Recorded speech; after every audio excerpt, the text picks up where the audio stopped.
IP금융과 크라우드 펀딩, 창조경제 등과 관련해 지식재산, IP, 금융이 화두다. 이 중 초기 발화 단계에서의 IP금융이 창조금융의 핵심이다. 그런데 지식재산을 담보로 한 금융은 가치평가 및 추가 비용 부담 등의 어려움이 있다.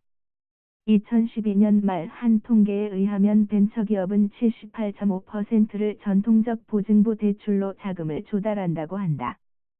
그만큼 초기 창업 단계의 자금 조달은 열악한 것이 현실이다. 이에 현실적 대안으로 주목받는 것이 크라우드 펀딩, 크라우드 펀딩이다. 문자 그대로 대중으로부터 자금을 조달하는 형태를 말한다. 미국은 작년 자부즈 액트를 제정해 신생 기업의 투자를 촉진하도록 유도하고, 올해 증권거래위원회에서는 이에 대한 규제를 완화하고 있다.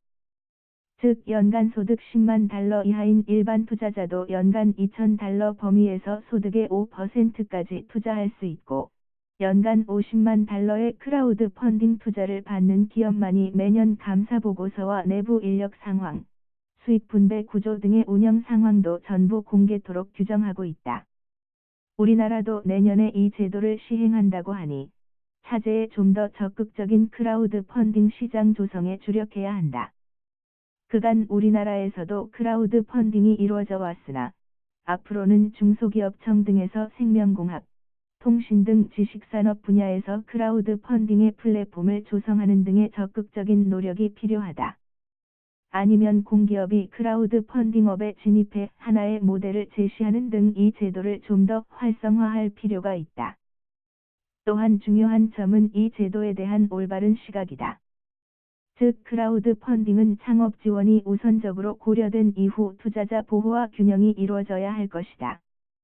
이 제도의 발전은 초기 발화 단계의 창업 지원이 최우선으로 고려돼야 하고, 이후 파생적으로 투자자 보호가 보완책으로 고려돼야 한다.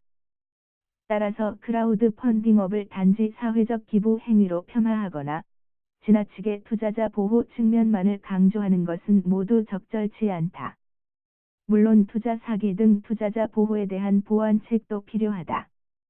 그러나 이 제도의 주된 역할은 지식재산의 초기 발화 단계에서의 창업 지원에 초점을 맞춰야 하고, 투자자 보호는 투자자 자격이나 투자 금액의 한정 등 제도적 장치로 보완되는 것이 바람직하다. 또한 크라우드 펀딩에서 발생한 손실 등은 필요시 정책금융이나 정책보험 등으로 이를 보전해야 한다. 그리고 투자자 손실에 대해서는 필요시 해당 공기업이나 관련 보험으로 일정 비율까지 보전하는 등 초기 크라우드 펀딩의 생태계를 조성할 필요가 있다. 물론 투자자 보호를 위해서는 크라우드 펀딩을 모금하는 발행인의 부실 공시 등에 대한 책임을 부담하게 하고, 이 경우 입증 책임도 발행인이 부담토록 해야 한다. 더 나아가 크라우드 펀딩 업자에 대한 선량한 관리자의 주의 의무가 필요하다. 즉 크라우드 펀딩 업자로 하여금 투자자 보호를 위해 투자 위험 손실 공지 의무, 투자자 교육 자료 숙독 확인 의무, 투자인의 투자 한도 관리 의무, 발행인의 임원 등에 대한 이력 확인을 포함한 사기 발행 방지 조치 의무, 발행인의 공시내역 공포 의무 등 각종 투자자 보호를 위한 조치를 취하도록 법적 의무를 부과하는 것이 필요하다. 이제는 크라우드 펀딩을 IP금융의 하나로 바라볼 필요가 있다. 즉 초기 창업 단계 IP금융의 현실적 대안으로 인식할 필요가 있다. 중국의 IP담보대출의 정책 지원처럼 우리나라에서는 온라인 크라우드 펀딩을 범정부 차원에서 집중 지원할 필요가 있다. 즉 크라우드 펀딩 시장 조성, 크라우드 펀딩업에 대한 정책금융 지원, 관련 공기업 보험 지원 등을 통해 크라우드 펀딩의 생태계를 적극적으로 조성해야 한다. 앞으로 우리나라의 특성에 맞는 크라우드 펀딩이 창업 바라기에 IP금융으로 자리매김하기를 기대해본다.